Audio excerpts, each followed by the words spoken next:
Hello everyone, descriptors to create stunning interior designs. Today we will show you how to utilize Midjourney descriptors to create stunning interior designs. But the good news is that Midjourney's magical AI technology brings new creative inspiration to our interior design.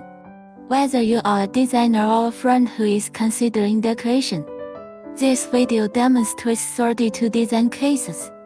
We can provide you with a reference for various interior design styles. We have also attached detailed Midjourney descriptors, and you can generate exquisite indoor pictures according to the format of the descriptors. I hope these examples and descriptions can help you better understand the concept of each design and inspire your creations. I believe you will enjoy this video. Hello, I am your old friend Life Winners. Welcome to my design class.